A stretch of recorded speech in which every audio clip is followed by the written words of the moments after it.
Hi, hello, namaskaram. Welcome back to Learning C with GC and Gobu Chandran. So guys, നമുക്ക് RRB NTPC CBT1 അതിന്റെ graduate exam അല്ലെ CBT1ന്റെ exams almost complete ആയി കഴിഞ്ഞു.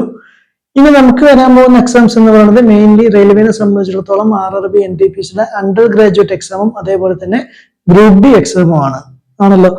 Okay, അപ്പോ എന്താണ് നിങ്ങൾ അതിൽ ചെയ്യേണ്ടത്? ഓൾറെഡി ഞാൻ NTPC എങ്ങനെ പ്രിപ്പയർ ചെയ്യാം 50 ഡേയ്സ് സ്ട്രാറ്റജി എന്നെല്ലാം പറഞ്ഞൊരു വീഡിയോ ചെയ്തിരുന്നു. അപ്പോ വലിയ മാറ്റമൊന്നും വന്നില്ല, പ്രതീക്ഷിച്ച പോലെ തന്നെയായിരുന്നു എക്സാംസ് എല്ലാം വന്നത്. പക്ഷെ ഇപ്രാവശ്യം നിങ്ങൾ general awareness comparatively moderate to tough എന്ന് വേണമെങ്കിൽ പറയാം. കാരണം NTPCനെ സംബന്ധിച്ചിടത്തോളം നമ്മുടെ റാങ്ക് ഡിറ്റർമിനിങ് പാർട്ട് എന്ന് പറയുന്നത് ഓഫ് കോഴ്സ് ആയിട്ടും GK ആണ്. അപ്പൊ GK എന്ന് പറയുമ്പോൾ അതിൽ എല്ലാം ഉൾപ്പെടും, which include static GK and current affairs. അതിൽ തന്നെ കറണ്ട് അഫെയറിനാണ് ഇമ്പോർട്ടൻസ് നിങ്ങൾ കൊടുക്കേണ്ടത്. ഓക്കെ, അപ്പൊ ഞാൻ എന്തായാലും ഇനി നിങ്ങൾ എന്താണ് CBT2 അല്ലെങ്കിൽ NTPC CBT2 അതുപോലെ NTPC അണ്ടർ ഗ്രാജുവേറ്റ് CBT1 അതുപോലെ ഗ്രൂപ്പ് ഡി എക്സാം നിങ്ങൾ ഇനി ചെയ്യേണ്ടത് എന്താണ്, ഈ അനാലിസിസ് ബേസ്ഡ് ഓൺ ഇപ്പൊ കഴിഞ്ഞ ഗ്രാജുവേറ്റ് എക്സാം CBT1ന്റെ NTPCന്റെ അനാലിസിസ് ആണ് ഞാൻ പറയാൻ പോകുന്നത്. ഓക്കെ, ശരി. ഇത് ഞാൻ ഓൾറെഡി നമ്മുടെ അക്കാഡമിക്സ് ഗ്രൂപ്പിലും അതുപോലെ എന്റെ VNC എന്ന് പറയുന്ന ഗ്രൂപ്പിൽ ഞാൻ അതിനെ കുറിച്ച് ഒരു ചെറിയൊരു ഐഡിയ കമന്റ് ചെയ്തിരുന്നു. ഒരു കമന്റ് ആയിട്ട് തന്നെ കുറച്ച് നോട്ട്സ് എഴുതിയിരുന്നു. അപ്പൊ അതിന്റെ കുറച്ച് കാര്യങ്ങൾ തന്നെയാണ് എനിക്ക് പറയാനുള്ളത്. ഇതില് ആദ്യം നിങ്ങൾ മനസ്സിലാക്കേണ്ട കാര്യം സിലബസ് എന്താണ് NTPCന്റെയും അതുപോലെ ഗ്രൂപ്പ് ഡിന്റെയും. ഓക്കെ, അപ്പൊ ഞാൻ മെയിൻലി NTPC ഫോക്കസ് ചെയ്താണ് പറയുന്നത്. അപ്പൊ NTPCനെ സംബന്ധിച്ചിടത്തോളം നമ്മുടെ സിലബസ് എന്ന് പറയുന്നത് 30 questions from maths four CBT1 ആണ് ഞാൻ പറയുന്നത്. 30 questions from maths, 30 questions from reasoning and ബാക്കി 30-60 ബാക്കി 40 ക്വസ്റ്റ്യൻസ് നമുക്ക് ജനറൽ അവയർനെസ് എന്ന് പറയുന്ന ഭാഗത്തു നിന്നാണ് വരുന്നത്. ഓക്കെ, അപ്പൊ സാധാരണ കണ്ടുവരുന്നത് NTPC എങ്ങനെയാണെന്ന് വെച്ചാൽ ജനറൽ അവയർനെസ്സിൽ എല്ലാം ഉൾപ്പെടും. ഹിസ്റ്ററി, ജോഗ്രഫി, പൊളിറ്റി, എക്കണോമിക്സ് അല്ലെ, അതുപോലെ സയൻസ്, പിന്നെ അതേപോലെ കറണ്ട് അഫയേഴ്സ്, സ്ട്രാറ്റജി ഒക്കെ എല്ലാം ഉൾപ്പെടുന്നതാണ് നമ്മുടെ GK പാർട്ട്. ഇപ്രാവശ്യം അവർ എന്താ ചെയ്തിരിക്കുന്നത് വെച്ചാൽ, അപ്പൊ നമുക്ക് ആദ്യം തന്നെ ഞാൻ മാത്സ് തുടങ്ങാം. മാത്സിനെ സംബന്ധിച്ചിടത്തോളം നമുക്ക് 30 ക്വസ്റ്റ്യൻസ് എന്ന് പറയുന്നത്. ഓക്കെ, മാത്സിനെ സംബന്ധിച്ചിടത്തോളം 30 ക്വസ്റ്റ്യൻസ് എന്ന് പറയുന്നതാണ് നമുക്ക് കമ്പാരിറ്റീവ്ലി ഈസിയാണ്, നോട്ട് സോ ടഫ്. അതുപോലെ മോഡറേറ്റ് ആണെന്ന് പറയാൻ പറ്റില്ല. അപ്പൊ 30 ക്വസ്റ്റ്യനിൽ around 25 questions normally previous questions practice ചെയ്യുന്ന ആളാണെങ്കിലും അതിൽ ബേസിക് ഐഡിയ ഉള്ള ആളാണെങ്കിൽ 25 ക്വസ്റ്റ്യൻ എന്താ ചെയ്യാൻ പറ്റും, കൺഫേം ആയിട്ട് നമുക്ക് ക്രാക്ക് ചെയ്യാൻ പറ്റും. 25 ക്വസ്റ്റ്യൻ നമുക്ക് സോൾവ് ചെയ്യാൻ പറ്റും. ഓക്കെ, അപ്പൊ മാത്സിൽ 30 ക്വസ്റ്റ്യൻസിൽ മിനിമം 25 ക്വസ്റ്റ്യൻ എന്തായാലും നിങ്ങൾ to be on the safe zone എത്തണമെങ്കിൽ 25 ക്വസ്റ്റ്യൻ നിങ്ങൾ ശരിയാക്കിയേ പറ്റൂ എന്നാണ് എനിക്ക് പറയാനുള്ളത്. ഓക്കെ, അതേപോലെ റീസണിങ്ങിൽ 30-ൽ 25 ക്വസ്റ്റ്യൻസും കമ്പാരിറ്റീവ്ലി ഓക്കെയാണ്. ഓക്കെ, ഇനി മാത്സിൽ ബാക്കിയുള്ള ഒരു 5 to 6 ക്വസ്റ്റ്യൻസ് എന്താന്ന് വെച്ചാൽ it's not so tough, but in the sense മനസ്സിലാക്കിയെടുത്തോളം ഞാൻ ക്വസ്റ്റ്യൻ പേപ്പർ കണ്ടിട്ടല്ല പറയുന്നത്, ബേബി കുട്ടികളുടെ ആ ഒരു അഭിപ്രായത്തിൽ നിന്ന് കിട്ടുന്നത്, പല യൂട്യൂബ് ചാനൽസിലും നമ്മുടെ ഗ്രൂപ്പിൽ നിന്നെല്ലാം കിട്ടുന്ന അഭിപ്രായം വെച്ച് പറയുന്നത്. ഓക്കെ, അപ്പൊ ഒരു 5 ക്വസ്റ്റ്യൻസ് ടഫ് അല്ലെങ്കിൽ മോഡറേറ്റ് ടു ടഫ് അല്ലെങ്കിൽ കാൽക്കുലേറ്റീവ് ടൈപ്പ് ക്വസ്റ്റ്യൻസ് എന്ന് വേണമെങ്കിൽ പറയാം. ഓക്കെ, അപ്പൊ 25 ക്വസ്റ്റ്യൻസിൽ 5 to 6 ക്വസ്റ്റ്യൻസ് അത് ഈസി ഷിഫ്റ്റ് ആണെങ്കിൽ പോലും. ഓക്കെ, നമുക്ക് ഈ ഷിഫ്റ്റ് തന്നെ പല രീതിയിലുള്ള ഈസി ഷിഫ്റ്റ് ആകാം, അല്ലെങ്കിൽ കുറച്ച് മോഡറേറ്റ് ആയിട്ട് ടഫ് ക്വസ്റ്റ്യൻസ് വരുന്ന ഷിഫ്റ്റ് ആകാം, നല്ല ടഫ് വരുന്നത് ക്വസ്റ്റ്യൻ ഷിഫ്റ്റ് ആകാം. So what ever the shift it is, normally around 25 questions you should have make correct. Okay, 25 question നിങ്ങൾ ശരിയാക്കിയേ പറ്റൂ മാത്സിലും അതുപോലെ റീസണിങ്ങിലും. റീസണിങ്ങിനെ കുറിച്ച് പറയുകയാണെങ്കിലും 25 ക്വസ്റ്റ്യൻസ് ഈസിയാണ്, ഈസിയായിട്ട് നമുക്ക് ക്രാക്ക് ചെയ്യാൻ പറ്റും. അറൌണ്ട് 5 to 6 ക്വസ്റ്റ്യൻസ് ടഫ് ആയിരിക്കാം. ടഫ് ഇൻ ദി സെൻസ് അത് ചിലപ്പോ ടൈം കൺസ്യൂമിങ് ആയിട്ട് ക്വസ്റ്റ്യൻസ് വരാം. ഓക്കെ, ഇനി മാത്സിൽ നിങ്ങൾ എന്താണ് പഠിക്കുന്നതെന്ന് ചോദിക്കുകയാണെങ്കിൽ മാത്സിൽ മെയിൻ ആയിട്ട് എല്ലാ ടോപ്പിക്കും പഠിക്കണം. ഈ മെയിൻ ആയിട്ട് നിങ്ങളൊരു സംഭവം അവിടെ വരുന്നില്ല. കാരണം ഇമ്പോർട്ടന്റ് ആയിട്ട് സിംപ്ലിഫിക്കേഷൻ പാർട്ടും ആൾജിബ്ര പാർട്ടും, അതായത് simplification which includes LCM, HCF വരും, ഫ്രാക്ഷൻ ടൈപ്പ് ക്വസ്റ്റ്യൻസ് വരും അല്ലെ, അങ്ങനെയുള്ള ക്വസ്റ്റ്യൻസ്, അതായത് ബേസിക് മാത്സിന്റെ എല്ലാം നിങ്ങൾ പഠിച്ചിരിക്കുക. എന്നാണ് ഇപ്പൊ LCM, HCF, സിംപ്ലിഫിക്കേഷൻ, ആൾജിബ്ര ഇതിനൊക്കെ ബേസ് ചെയ്തിട്ട് തന്നെ ആ ഒരു ഭാഗത്തുനിന്ന് മാത്രം 3-4 ക്വസ്റ്റ്യൻസ് ആ ഒരു സെക്ഷന് മാത്രം കിട്ടാം.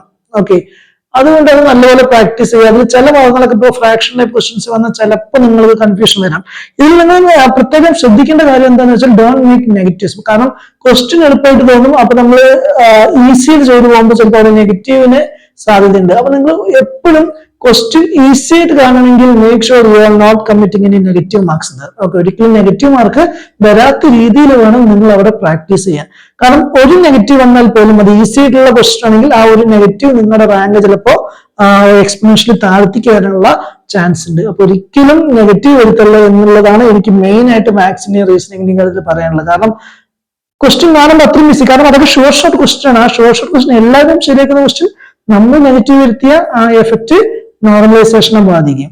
അപ്പൊ അതുകൊണ്ട് അത് പ്രത്യേകം ശ്രദ്ധിക്കുക. പ്രത്യേകിച്ച് ഈസി ഷിഫ്റ്റ് ഒക്കെ ആണെങ്കിൽ നമുക്കത് വലിയൊരു വില കൊടുക്കേണ്ടി വരും. Okay, so make sure easy questions നമ്മൾ എന്താ ഒരു എന്താ പറയുക നെഗറ്റീവ് വരുത്താതിരിക്കുക, ആ ഒരു അലസത വരാതിരിക്കുക അവിടെ. ഓക്കെ, നമുക്ക് അറിയുന്ന ക്വസ്റ്റ്യൻ തെറ്റിക്കാതിരിക്കുക, ഇല്ലെങ്കിൽ പിന്നീട് പശ്ചാത്തപിക്കും. അപ്പൊ മാത്സിൽ ഈ പറയുന്ന കാര്യങ്ങൾ ശ്രദ്ധിക്കുക. പിന്നെ എല്ലാ ടോപ്പിക്കിനും, അതായത് ഇപ്പോ പ്രോഫിറ്റ് ആൻഡ് ലോസ് ആണെങ്കിലും ശരി, പെർസെന്റേജ് ആണെങ്കിലും ശരി, ആവറേജ് ആണെങ്കിലും ശരി, ഇത് എല്ലാ ഭാഗത്തും ഒരു ക്വസ്റ്റ്യൻസ് കവർ ചെയ്യുന്നുണ്ട്. അപ്പൊ ബേസിക് ആണെങ്കിലും ശരി, അഡ്വാൻസ്ഡ് മാത്സ്, ഇപ്പോ മെൻസുറേഷൻ ആണെങ്കിലും ശരി, ട്രിഗണോമെട്രി ആണെങ്കിലും ശരി, എല്ലാവരും എന്ത് ചെയ്യുന്നുണ്ട്, ക്വസ്റ്റ്യൻ ചോദിക്കുന്നുണ്ട്. അപ്പൊ അതിന് നിങ്ങൾ ബേസിക് ആയിട്ടുള്ള ക്വസ്റ്റ്യൻസ് ഒക്കെ തന്നെയാണ് നമ്മൾ പ്രാക്ടീസ് അത്യാവശ്യം ചെയ്ത ആൾക്കാരാണെങ്കിൽ, പ്രീവിയസ് ഇയർ ക്വസ്റ്റ്യൻസ് ചെയ്ത ആൾക്കാരാണെങ്കിൽ, മോക്ക് ടെസ്റ്റ് അറ്റൻഡ് ചെയ്ത ആൾക്കാരാണെങ്കിൽ ഈ മാത്സും റീസണിങ്ങും നിങ്ങൾക്ക് ഒരിക്കലും ബുദ്ധിമുട്ടില്ല. അതുകൊണ്ട് എല്ലാ ടോപ്പിക്കും നിങ്ങൾ കവർ ചെയ്യണം, മാത്സിലും റീസണിങ്ങിലും. ഓക്കെ, മാത്സിൽ വേറെ പ്രത്യേകിച്ചൊന്നുമില്ല. അപ്പൊ നിങ്ങൾ ടഫ് ക്വസ്റ്റ്യൻസ് തോന്നുകയാണെങ്കിൽ you just mark it for review mark ചെയ്യുക, എന്നിട്ട് ക്വസ്റ്റ്യൻ സ്കിപ്പ് ചെയ്യുക. You have to learn how to skip questions. അതൊരു ക്വസ്റ്റ്യൻ കണ്ടാൽ നമുക്കത് ചെയ്യാൻ പറ്റുമോ, ടൈം കാൽക്കുലേറ്റ് ചെയ്യണോ, ടൈം പോകുമോ, ക്വസ്റ്റ്യൻ ചെയ്ത് എനിക്ക് പെട്ടെന്ന് കിട്ടും, അതൊക്കെ നിങ്ങൾ ക്വസ്റ്റ്യൻ കാണുമ്പോൾ തന്നെ മനസ്സിലാവണം. അത് മനസ്സിലാവണമെങ്കിൽ നിങ്ങൾ ഒരുപാട് പ്രീവിയസ് ഇയർ ക്വസ്റ്റ്യൻസ്, അത് പ്രീവിയസ് 10-20 വർഷം മുമ്പത്തെ ക്വസ്റ്റ്യൻസ് അല്ല ഉദ്ദേശിക്കുന്നത്, ലേറ്റസ്റ്റ് കഴിഞ്ഞ 5-6 വർഷത്തെ. ഓക്കെ, അതുപോലെ ഇപ്പൊ കഴിഞ്ഞ ALP ടെക്നീഷ്യൻ അതിന്റെ ക്വസ്റ്റ്യൻസ് പ്രാക്ടീസ് ചെയ്യുക, മസ്റ്റ് ആയിട്ടും പ്രാക്ടീസ് ചെയ്യുക കേട്ടോ. അതായത് ഇപ്പൊ 2024-25 TCS SSCന്റെ ക്വസ്റ്റ്യൻസ്, നമ്മുടെ റെയിൽവേന്റെ തന്നെ ALP questions, JEE questions, technician questions must ആയിട്ടും പ്രാക്ടീസ് ചെയ്യാം. ഓക്കെ, ഇനി ഇത് കഴിഞ്ഞ ഇനി നിങ്ങൾ CBT2 അല്ലെങ്കിൽ അണ്ടർ ഗ്രാജുവേറ്റ് എക്സാം അല്ലെങ്കിൽ ഗ്രൂപ്പ് ഡി എക്സാം പ്രിപ്പയർ ചെയ്യുന്നവരാണെങ്കിൽ വൈകാതെ ഇപ്പൊ കഴിഞ്ഞ NTPC CBT1ന്റെ ആൻസർ കീ റിലീസ് ചെയ്യും. അവരുടെ 24-ാം തീയതി എക്സാം കഴിയുമ്പോൾ വിത്തിൻ 1 വീക്ക് നമുക്ക് ക്വസ്റ്റ്യൻ റിലീസ് ആ ഒരു ക്വസ്റ്റ്യൻ പേപ്പർ റിലീസ് ചെയ്യും. അപ്പൊ നമുക്ക് ഓൾമോസ്റ്റ് എല്ലാ ഷിഫ്റ്റിനും എല്ലാ ക്വസ്റ്റ്യനും കിട്ടും. നമുക്കൊരു 20 ദിവസം എക്സാം ഉണ്ടെങ്കിൽ, ഓക്കെ, ഒരു ദിവസം 3 എക്സാം ആണെങ്കിൽ 20x3 60 പേപ്പേഴ്സ് നിങ്ങൾക്ക് അവിടെ കിട്ടും. ഓക്കെ, ആ 60 പേപ്പേഴ്സ് എന്ന് പറയുമ്പോൾ ഒരു എക്സാമിന് ഞാൻ പറയുന്നത് മിനിമം 60 പേപ്പറെങ്കിലും നിങ്ങൾക്ക് കിട്ടും. ഇപ്പൊ NTPCന്റെ ബേസിൽ മാത്രം ആ 60 ക്വസ്റ്റ്യൻസിൽ, ഓക്കെ, ഒരു പേപ്പറിൽ 30 മാത്സ് ക്വസ്റ്റ്യൻ ഉണ്ട്. അപ്പൊ 60x30 അല്ലെ, അപ്പൊ 1800 മാത്സ് ക്വസ്റ്റ്യൻസ് മാത്രം നിങ്ങൾക്ക് അവിടെ കിട്ടും. നിയർലി 2000 എന്ന് വേണമെങ്കിൽ പറയാം. നിയർലി 2000 മാത്സ് ക്വസ്റ്റ്യൻസ് ഇപ്പൊ TCSന്റെ എങ്ങനെയാണ് ചോദിക്കുന്നത് നിങ്ങൾക്ക് അവിടെ കിട്ടും. അത് പ്രാക്ടീസ് ചെയ്യുക. അതേപോലെ മിനിമം 2000 റീസണിങ്ങിന് ക്വസ്റ്റ്യൻസ് കിട്ടും. റീസണിങ്ങും ഇതേപോലെ വലിയ ബുദ്ധിമുട്ടൊന്നുമില്ല. നമ്മൾ സാധാരണ മോക്ക് ടെസ്റ്റ് ടെക്സ്റ്റ് ബുക്കിന്റെ ഏത് മോക്ക് ടെസ്റ്റ് ആണെങ്കിലും കുഴപ്പമില്ല. നിങ്ങൾ ഇനി മോക്ക് ടെസ്റ്റ് ചെയ്യുമ്പോൾ ശ്രദ്ധിക്കേണ്ട കാര്യം, ഫുൾ മോക്ക് ചെയ്യുമ്പോൾ മാക്സിമം പെർസെന്റേജ് ആ റാങ്ക് അനാലിസിസ് നിങ്ങൾ ചെയ്യുക. പെർസെന്റേജ് 90+ കിട്ടുന്നുണ്ടോ അതൊക്കെ ചെക്ക് ചെയ്യുക. ഓക്കെ, അപ്പൊ സാധാരണ ഇതിപ്പോ ടെക്സ്റ്റ് ബുക്ക് മാത്രമല്ല, നിങ്ങൾ ഏത് ഇൻസ്റ്റിറ്റ്യൂട്ടിന്റെ വേണമെങ്കിലും നിങ്ങൾക്ക് മോക്ക് ടെസ്റ്റ് ചെയ്യാം. കാരണം ഇവര് ഈ മോക്ക് ടെസ്റ്റ് എന്ന് പറഞ്ഞാൽ നിങ്ങൾ എന്താ ഉദ്ദേശിക്കുന്നത്, ഈ ടെക്സ്റ്റ് ബുക്കൊക്കെ മെയിനിൽ നിങ്ങൾ ശ്രദ്ധിച്ചാൽ മനസ്സിലാവും. അവര് പ്രീവിയസ് ഒരു ക്വസ്റ്റ്യൻസ് എന്താണോ അതിനനുസരിച്ചാണ് മോക്ക് ടെസ്റ്റ് ചെയ്യുന്നത്. പിന്നെ ചില കുട്ടികളൊക്കെ എൻ്റെ അടുത്ത് പറയുന്നത് കേട്ടോ, അതായത് ടെക്സ്റ്റ് ബുക്കിന്റെ അത് ഡിറ്റോ ആയിട്ടാണ് മാത്സും റീസണിങ്ങും ചോദ്യം വന്നത് എന്നുള്ളത്. അത് ആക്ച്വലി ടെക്സ്റ്റ് ബുക്കിന്റെ കഴിവല്ല. ഓക്കെ, വേണമെങ്കിൽ കഴിവെന്ന് പറയാം, പക്ഷെ അവർക്ക് ഈ ക്വസ്റ്റ്യൻ എവിടെയാണ് കിട്ടുന്നത്, അവര് പ്രീവിയസ് ക്വസ്റ്റ്യൻസ് എന്നാണ് ഇത് ഉണ്ടാക്കുന്നത്. ഓക്കെ, അപ്പൊ ഞാൻ പറഞ്ഞ പ്രീവിയസ് ക്വസ്റ്റ്യൻസ് മസ്റ്റ് ആയിട്ടും പ്രാക്ടീസ് ചെയ്യാന്നുള്ളത് ആണല്ലോ. അവരാ പ്രീവിയസ് ക്വസ്റ്റ്യൻസിനും സിമിലർ ടൈപ്പ് ക്വസ്റ്റ്യൻസ് ആണ് മോക്ക് ടെസ്റ്റിന് ഇടുന്നത്. അതുകൊണ്ടാണ് നിങ്ങൾക്ക് അത് ടെക്സ്റ്റ് ബുക്കിന്റെ അതേപോലത്തെ ക്വസ്റ്റ്യൻസ് ആണ് ഇപ്പൊ CBT1 ചോദിച്ചത് പറയുന്ന കാരണം. അപ്പൊ മെയിൻലി മോക്ക് ടെസ്റ്റ് നിങ്ങൾ പ്രീവിയസ് ക്വസ്റ്റ്യൻസ് ചെയ്യാന്നുള്ളതാണ് കഴിഞ്ഞ വർഷത്തെ NTPC ഗ്രൂപ്പ് ഡി ടെക്നീഷ്യൻ, അതിൽ ഈ വർഷത്തെ ALP ടെക്നീഷ്യൻ. അതിൽ നിങ്ങൾ വരാൻ പോകുന്ന നിങ്ങളുടെ എക്സാമിന് മുമ്പായിട്ട് ആൻസർ കീ റിലീസ് ചെയ്യുമ്പോൾ അതിന്റെയും റീസണിങ് മാക്സിമം വിത്ത് ടൈം വെച്ചിട്ടാണ് നിങ്ങൾ പ്രാക്ടീസ് ചെയ്യുക. അന്നേരം ടൈം മാനേജ്മെന്റ് ഇമ്പ്രൂവ് ആവുള്ളൂ. ഓക്കെ, അത് നിങ്ങൾ ശ്രദ്ധിക്കേണ്ട കാര്യമാണ്. അപ്പൊ മസ്റ്റായിട്ടും ഇനി വരാൻ പോകുന്ന എക്സാംസിന് അത് നിങ്ങൾക്ക് ഉപകാരപ്പെടും. അതുപോലുള്ള ക്വസ്റ്റ്യൻസ് ആയിരിക്കും വരാൻ പോകുന്നത്. പിന്നെന്താ പറയാനുള്ളത്, അപ്പൊ മോക്ക് ടെസ്റ്റ് സിലബസ് നല്ലപോലെ പ്രാക്ടീസ് ചെയ്യുക, പ്രീവിയസ് ഇയർ ക്വസ്റ്റ്യൻസ് നല്ലപോലെ പ്രാക്ടീസ് ചെയ്യുക. റീസണിങ്ങിൽ ചിലപ്പോൾ സീറ്റിംഗ് അറേഞ്ച്മെന്റ് എന്ന് പറയുന്ന ഭാഗം, പസിൽസ്, അതൊക്കെ ചിലപ്പോൾ കോഡിംഗ് ഡീകോഡിംഗ്, ഇതൊക്കെ ടൈം കൺസ്യൂം ആയിട്ട് വരാം. അപ്പൊ നമ്മൾ എങ്ങനെയാണ് ടൈം മാനേജ്മെന്റ് ചെയ്യാൻ പറ്റുമെന്ന് ചോദിക്കുകയാണെങ്കിൽ മസ്റ്റ് ആയിട്ടും പ്രാക്ടീസ് പ്രാക്ടീസ് പ്രാക്ടീസ്. സോ പ്രാക്ടീസിലൂടെ മാത്രമേ നമുക്ക് ടൈം ഇംപ്രൂവ് ചെയ്യാൻ പറ്റുള്ളൂ.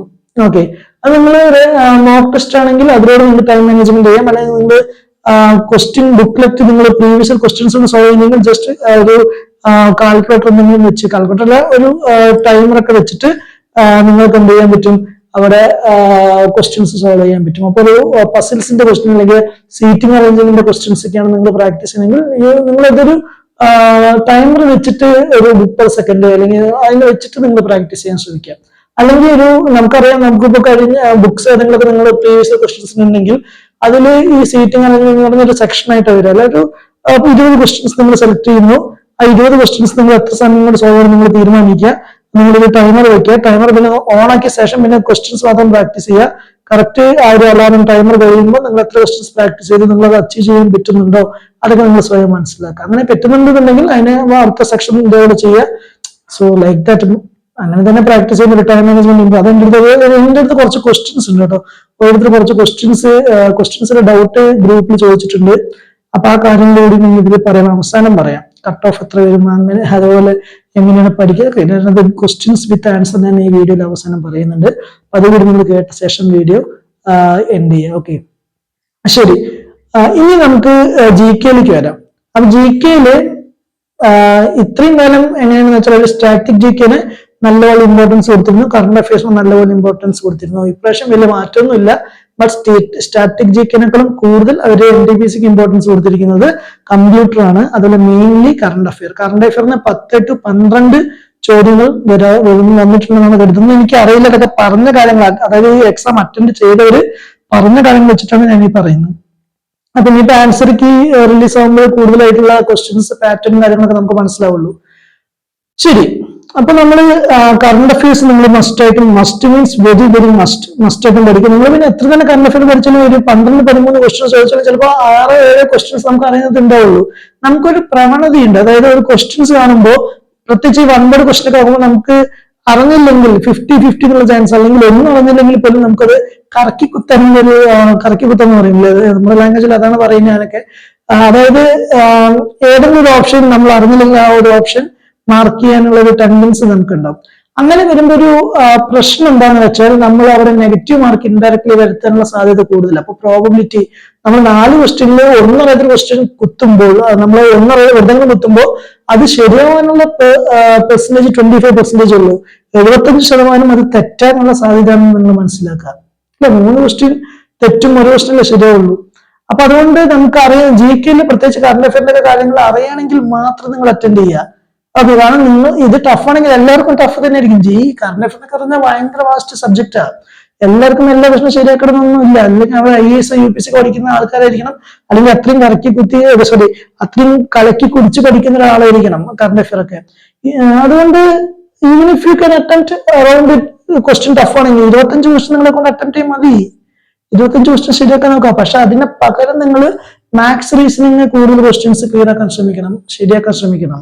ഓക്കെ, അപ്പൊ GK-ന്റെ കാര്യം പറയുകയാണെങ്കിൽ 10 to 12 ക്വസ്റ്റ്യൻസ് കറണ്ട് അഫയർ ആണ്, 4 to 5 ക്വസ്റ്റ്യൻസ് കമ്പ്യൂട്ടറാണ് അവർ ചോദിക്കുന്നതെന്ന് പറയുന്നത്. Okay, history, geography, polity, economics എല്ലാം കൂടി ഒരു 10 ക്വസ്റ്റ്യൻസ് ചോദിക്കുന്നുണ്ട്. സ്റ്റാറ്റിക് GK-ന് ഒരു 3-4 ചോദ്യങ്ങൾ വരുന്നുണ്ട്. സയൻസിന് 1-2 ചോദ്യങ്ങൾ വരുന്നുള്ളൂ. ന്യൂമറിക്സ് ഒന്നും വരുന്നേ ഇല്ല. മേ ബി കെമിസ്ട്രിന്ന് ഒരു ക്വസ്റ്റ്യൻ വരാം, ബയോളജിന്ന് ഒരു ക്വസ്റ്റ്യൻ വരാം, അല്ലെങ്കിൽ ഫിസിക്സ് ഒരു ക്വസ്റ്റ്യൻ വരാം. മാക്സിമം 3-4 സ്റ്റൈൽ കൂടുതലൊന്നും ഇല്ല, അത്രേ ഉള്ളൂ സയൻസ്. പക്ഷെ സയൻസ് നിങ്ങൾക്ക് ഗ്രൂപ്പ് ബിന് ഇതൊക്കെ അവർ ഒരുമിച്ച് ഗ്രൂപ്പ് ബിക്ക് ചോദിക്കും കേട്ടോ.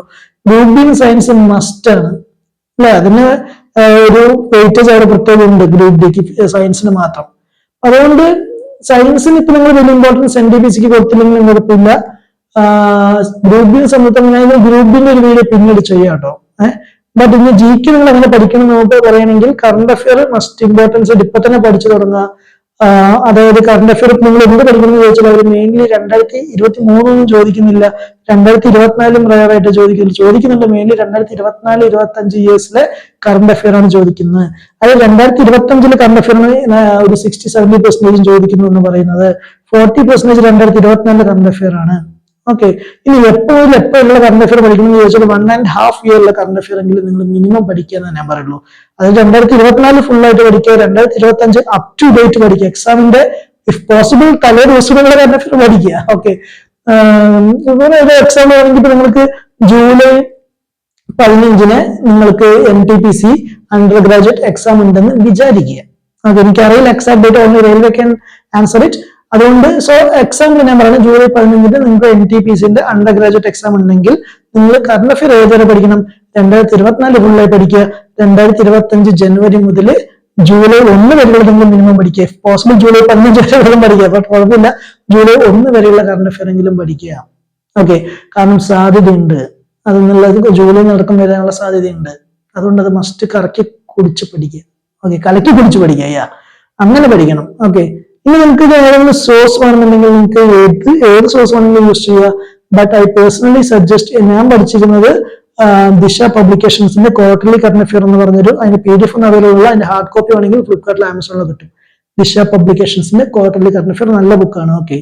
എന്നിട്ട് അതിനനുസരിച്ചുള്ള ടെക്സ്റ്റ് ബുക്കോ അല്ലെങ്കിൽ അഡ 247 എന്ന് പറയുന്ന ആപ്പ് ഉണ്ട്. അതിലൊക്കെ ഇഷ്ടമുള്ള കറണ്ട് അഫയർ ഉണ്ട്. 180 എന്ന് പറയുന്നതുണ്ട്.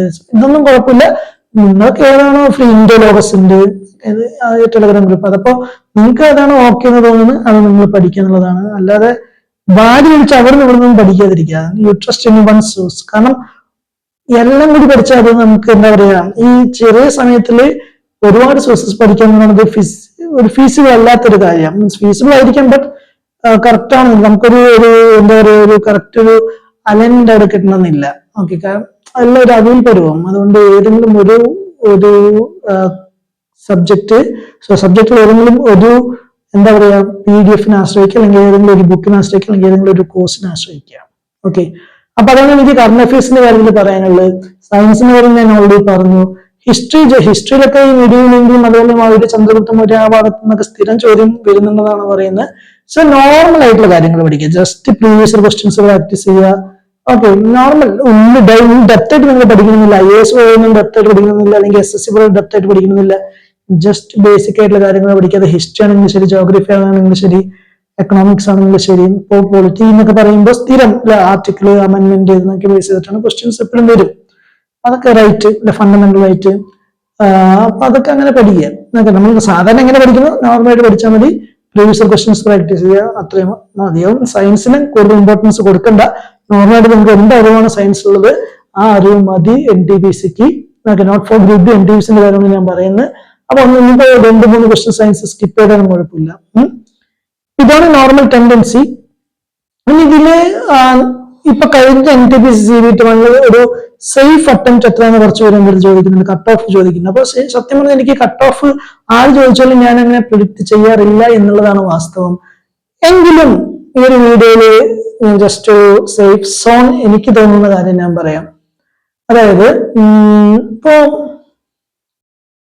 മാത്സ് നമുക്കറിയാം 30 ക്വസ്റ്റ്യൻസ് ഉള്ളു. റീസണിങ് CBT 1 30 ക്വസ്റ്റ്യൻസ് ഉള്ളു. GK 40 ക്വസ്റ്റ്യൻസ് ഉള്ളത്. ഇപ്പൊ ഞാൻ മനസ്സിലാക്കിയിടത്തോളം ഒരു ആവറേജ്, ഒന്നാമത്തെ കാര്യം ഇതില് അറ്റൻഡൻസ് എല്ലാം നല്ലപോലെ വേണമെന്നില്ല. ഒരു 60-70% കുട്ടികൾ 100 കുട്ടികളുണ്ടെങ്കിൽ 70 കുട്ടികൾ അല്ലെങ്കിൽ 60 കുട്ടികളൊക്കെ പല സെന്ററിലും പോയി എക്സാം എഴുതുന്നുള്ളൂ. അതുകൊട്ടെ, അതിപ്പോ ഞാൻ പറയുന്നില്ല. ഒരു മാത്സില് നിങ്ങൾക്ക് 25 ക്വസ്റ്റ്യൻസ് നോർമലി അത്യാവശ്യം പഠിക്കുന്ന കുട്ടികളാണെങ്കിൽ എന്തായാലും ചെയ്യുന്നുണ്ട്. 25 ക്വസ്റ്റ്യൻസ്. റീസണിങ് ഇതേപോലെ 25 questions attempt safe. GK മനസ്സിലാക്കിയിടത്തോളം 20 to around 25 questions. 15 questions ഒക്കെ ടഫാണ് ഓൾമോസ്റ്റ്. അതിൽ കൂടുതൽ എഴുതുന്നവർക്കുണ്ട്, ഇല്ലെന്നുള്ളതാണ്. അപ്പൊ മാത്സ് നമ്മളൊരു 25 ക്വസ്റ്റ്യൻസ്, റീസണിങ് ഒരു 25 ക്വസ്റ്റ്യൻസ്, അതേപോലെ GK 20 to 25 ക്വസ്റ്റ്യൻസ്. അപ്പൊ 25 ക്വസ്റ്റ്യൻസ് തന്നെ വിചാരിക്കുക. അപ്പൊ 75 ക്വസ്റ്റ്യൻസ് നിങ്ങളെ കൊണ്ട് അറ്റംപ്റ്റ് ചെയ്തു എന്ന് വിചാരിക്കുക. Average 75 questions. ഈ 75 ക്വസ്റ്റ്യൻസില് നിങ്ങളിപ്പോ 75 ക്വസ്റ്റ്യൻ ചെയ്താലും 75 ശരിയാണെന്നില്ല, ശരിയാകാം. ബട്ട് ഒരു എററോ അല്ലെങ്കിൽ നെഗറ്റീവ് മാർക്ക് ഒരു 10% തെറ്റി. 90% അക്യുറസിയിൽ നിങ്ങൾ 75 ക്വസ്റ്റ്യൻസ് ആൻസർ ചെയ്യാൻ പറ്റിയാൽ you can prepare for CBT2 എന്ന് ഞാൻ പറയും. എന്റെ പേഴ്സണൽ ഒപ്പീനിയൻ ആണ്, മാറാം. അപ്പൊ 75 ക്വസ്റ്റ്യൻസ് വിത്ത് 90% അക്യുറസി, ഇതാണ് എനിക്ക് തോന്നുന്ന കാര്യം. 90% അക്യുറസി എന്ന് പറയുമ്പോൾ ഒരു 65 മാർക്ക്. റോ സ്കോർ നിങ്ങളെ കൊണ്ട് 65 കിട്ടുമോ? ഡെയിലി ആയിട്ട് പഠിക്കുക. അപ്പൊ നിങ്ങൾ വിചാരിക്കും എനിക്ക് 60 ക്വസ്റ്റ്യൻ ഞാൻ അറ്റംപ്റ്റ് ചെയ്തിട്ടുള്ളൂ. പഠിക്കുന്നത് ഞാൻ പറയുള്ളൂ. അതെന്താന്ന് പറഞ്ഞാൽ വെച്ചാൽ ഈ 60 ക്വസ്റ്റ്യൻ ചിലപ്പോൾ നിങ്ങൾ എഴുതിയ ഷിഫ്റ്റ് ചിലപ്പോൾ ടഫ് ആകാം. ഞാൻ റോ സ്കോർ ആണ് 65 എന്ന് പറയുന്നത്. ഓക്കെ, അത് ചിലപ്പോൾ നോർമലൈസേഷൻ വരുമ്പോൾ നിങ്ങൾക്ക് 60 ക്വസ്റ്റ്യൻ അറ്റംപ്റ്റ് ചെയ്തുള്ളൂ എന്ന് വിചാരിക്കുക, 60 ശരിയെന്ന് വിചാരിക്കുക, അല്ലെങ്കിൽ 55 ശരിയല്ല, അത് ടഫ് ഷിഫ്റ്റ് ആണെങ്കിൽ ഒരു പക്ഷേ നോർമലൈസേഷൻ വരുമ്പോ ഈ 55 മാർക്ക് എന്ന് പറയുന്നത് ഒരു 75 മാർക്ക് ആകാം. നോട്ട് ഷുവർ, ആകാം. എനിക്ക് 25 മാർക്ക് CBT1 കൂടിയത്. ഓക്കെ, എനിക്ക് അറൗണ്ട് ഞാൻ പഠിക്കുന്ന സമയത്ത് 65 മാർക്ക് എന്താണ് റോ സ്കോർ കിട്ടിയത്, 65 ഒരു 65.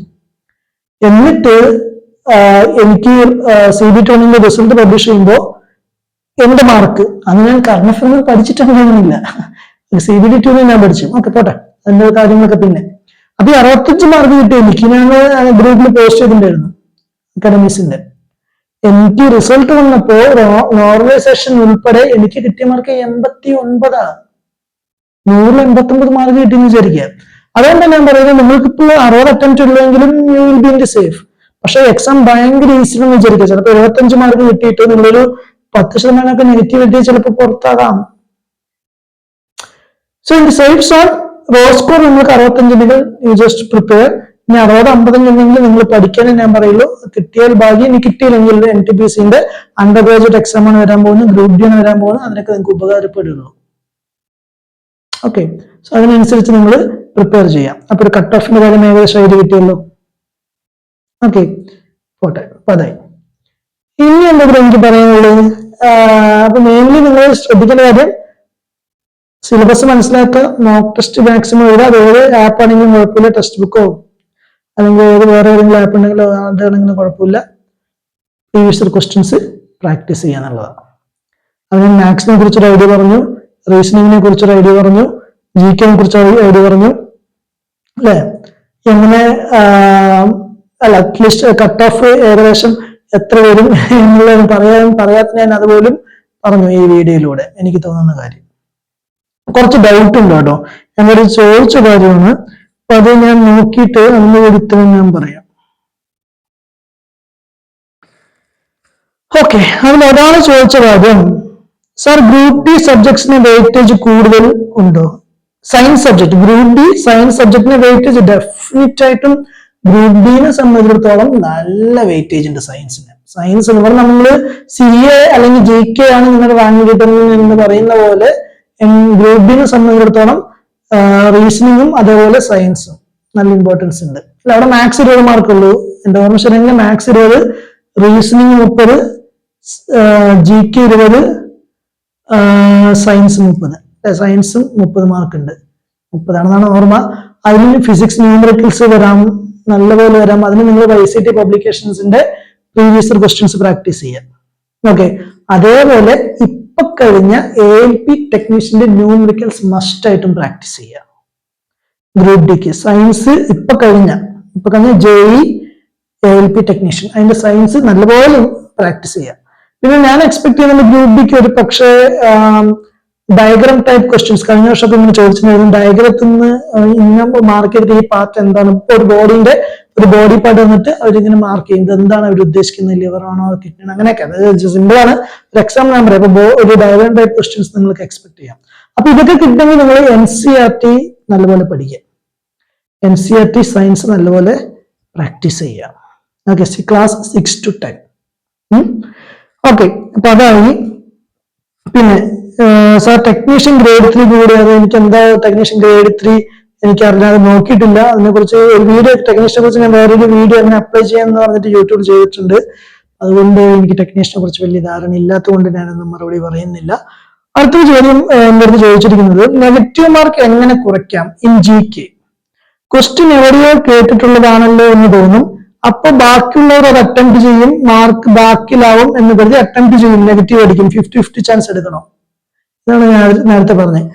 നിങ്ങൾക്ക് ഒന്നും അറിയാത്തൊരു ക്വസ്റ്റ്യൻ ആണെങ്കിൽ GK നമുക്ക് കാണുമ്പോൾ എളുപ്പമെന്ന് തോന്നും അല്ലെ? അപ്പൊ നമ്മൾ ഓൾറെഡി ക്വസ്റ്റ്യൻ ചിലപ്പോൾ നമ്പർ ഓഫ് അറ്റംപ്റ്റ് കുറവായിരിക്കും. അത് ചിലപ്പോൾ നിങ്ങളുടെ മാത്രം കുറ്റമല്ല, നിങ്ങളുടെ കൂടെയുള്ള ബാക്കിയുള്ളവരും ഇതേപോലത്തെ അവസ്ഥ തന്നെയായിരിക്കും. നിങ്ങൾക്ക് ഷുവർ ഷോട്ട് എന്ന് തോന്നുന്ന ക്വസ്റ്റ്യൻ, ഇപ്പം മാത്സിൽ 25 മിനിമം, എക്സാം ഈസി ആണെങ്കിൽ 30-30, റീസണിങ് അതേപോലെ എനിക്ക് പറയാനുള്ളൂ. ഈ മാർക്ക് എന്ന് പറഞ്ഞ സംഭവം ഉണ്ട്, അതൊക്കെ മാർക്ക് ചെയ്ത് പോയിട്ട് നമ്മൾ എപ്പോഴും ടൈം മാനേജ്മെന്റിന്റെ കാര്യത്തിൽ പറയാം. ഓക്കെ, അപ്പൊ നിങ്ങൾ നെഗറ്റീവ് കറക്കി കുത്താതിരിക്കുക, എനിക്ക് അത്രേ പറയാനുള്ളൂ. ഇപ്പൊ 50, ഇപ്പൊ നിങ്ങൾക്ക് ഈ എപ്പോ കറക്കി കുത്തണമെന്ന് അറിയാം, നിങ്ങൾക്ക് ഒരു 50-50 ചാൻസ് ഉണ്ടാവും. അത് ഓപ്ഷൻ ABCD, 2 ഓപ്ഷൻ ഡെഫിനറ്റ് ആയിട്ടും തെറ്റാ. ബട്ട് A or B, അതിലേതെങ്കിലും ഷുവർ ഷോട്ട് എനിക്കറിയാം ഒന്നാണ്. അങ്ങനെയുള്ള സിറ്റുവേഷൻസിൽ കറക്കി കുത്തുമ്പോൾ ഈ 2 50-50 കറക്കി കുറേ കുത്തുന്നതിനെ കുറിച്ച് ചിന്തിക്കുക. ബട്ട് അങ്ങനെ ചിന്തിക്കുന്നതിന് മുൻപ് നിങ്ങൾ ഇതൊക്കെ അവസാനത്തേക്ക് മാറ്റി വയ്ക്കുക. അതായത് നിങ്ങൾ എപ്പോഴും നിങ്ങൾക്ക് അറിയുന്ന ക്വസ്റ്റ്യൻസ് സടപ്രയോഗം ചെയ്തിട്ട് പോവുക, അറിയാത്ത ക്വസ്റ്റ്യൻസ് ഒക്കെ മാർക്ക് ചെയ്ത് വെക്കുക. എന്നിട്ട് എക്സാം 1.5 മണിക്കൂറാണ് നിങ്ങൾക്ക് ഫോർ എക്സാമ്പിൾ എക്സാം എങ്കിൽ ഒരു മണിക്കൂറെങ്കിലും നിങ്ങൾക്ക് അറിയുന്ന ക്വസ്റ്റ്യൻകൾ നിങ്ങൾ തീർത്തിരിക്കണം. എന്നിട്ട് തിരിച്ചു വരാം, മാർക്ക് ചെയ്ത ക്വസ്റ്റ്യൻസ് നിങ്ങൾ ചെയ്യാൻ ശ്രമിക്കുക.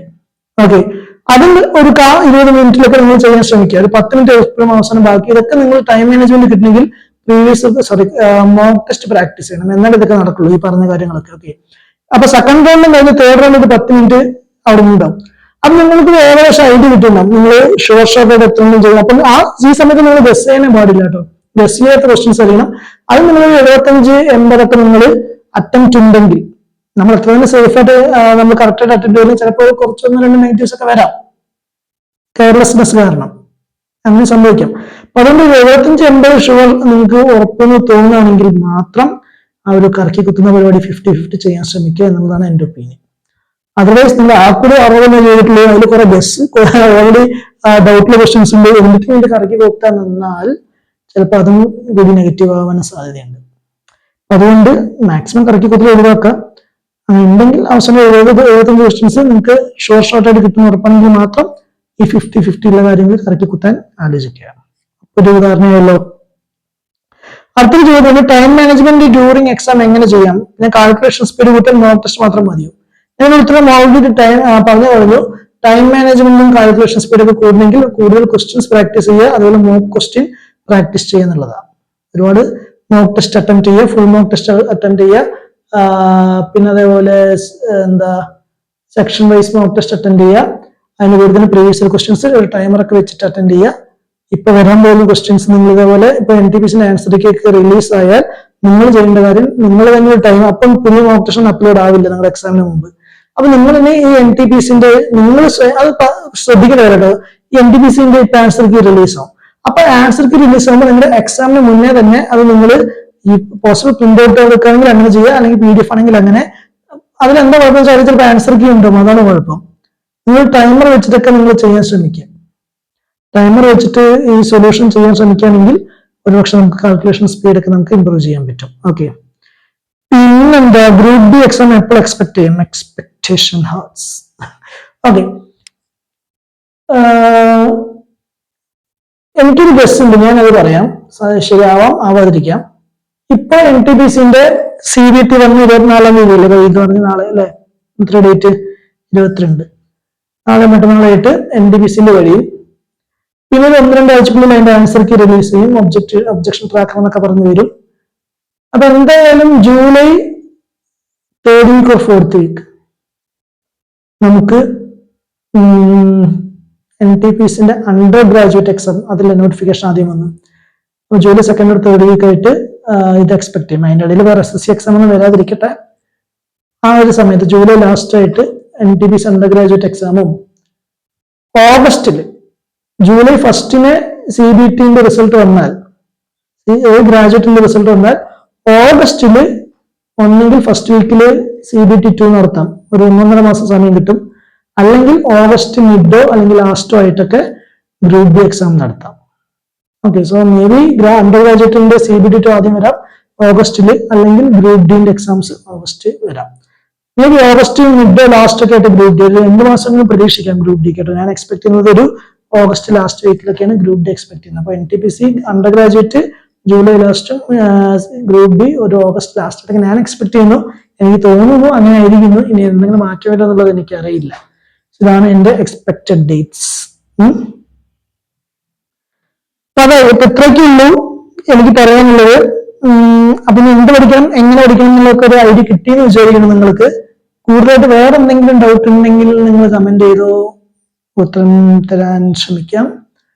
സോ അത് പിന്നെ എനിക്കും നിങ്ങൾക്ക് കുറച്ച് വീഡിയോസ്, എനിക്ക് സത്യം പറഞ്ഞാൽ എന്തൊക്കെയോ ചെയ്യണമെന്ന് എനിക്ക് ഭയങ്കര ആഗ്രഹം. എനിക്ക് ടീച്ചിങ്ങിന്റെ പാഷനാണ്, എനിക്ക് തീരെ സമയമില്ല. അതുകൊണ്ടാട്ടോ, അതുകൊണ്ട് എനിക്ക് NTPC ഗ്രാജുവേറ്റ് എക്സാമിന് ചെയ്യാൻ പറ്റിയില്ല. But I would like to give you some videos. Maybe ഒരു മാത്സ് റീസണിങ് അല്ലെങ്കിൽ ഇപ്പൊ ഗ്രൂപ്പ് ഡി അല്ലെങ്കിൽ സയൻസ്, അതിന്റെ ബേസ് ചെയ്തിട്ടുള്ള കുറച്ച് വീഡിയോസ് ഒക്കെ ചെയ്യണമെന്ന് ഞാൻ വിചാരിക്കുന്നുണ്ട്. നോക്കാം. മാക്സിമം എനിക്ക് തീരെ ടൈം കിട്ടുന്നില്ല. എനിക്ക് റെയിൽവേന്റെ എന്റെ ലൈഫും കൂടി കുറച്ച് കാര്യങ്ങൾ എനിക്ക് പറയാനുണ്ട്, എന്താണ് റെയിൽവേ ലൈഫ് എന്നുള്ളത്. പക്ഷെ പിന്നെ പറഞ്ഞ ചിലപ്പോൾ നെഗറ്റീവായിട്ട് നിങ്ങൾ എടുക്കുന്നത് പോസിറ്റീവ് എന്നുള്ളത് എനിക്ക് അറിയില്ല. അതുകൊണ്ട് തൽക്കാലം അതിനെ കുറിച്ചൊന്നും പറയുന്നില്ല. അപ്പൊ നിങ്ങളുടെ ഫോക്കസ് റെയിൽവേ എക്സാം ആയതുകൊണ്ട് അതിനെ സപ്പോർട്ട് ചെയ്ത് എനിക്ക് കുറച്ച് videos like maths reasoning GK science ഒക്കെ ചെയ്യണമെന്നുണ്ട്. ലെറ്റ്സ് സീ, ടൈം അവൈലബിൾ ആണെങ്കിൽ എന്തായാലും ഞാൻ അത് ചെയ്യും. സോ അതുവരെ bye, see you, take care.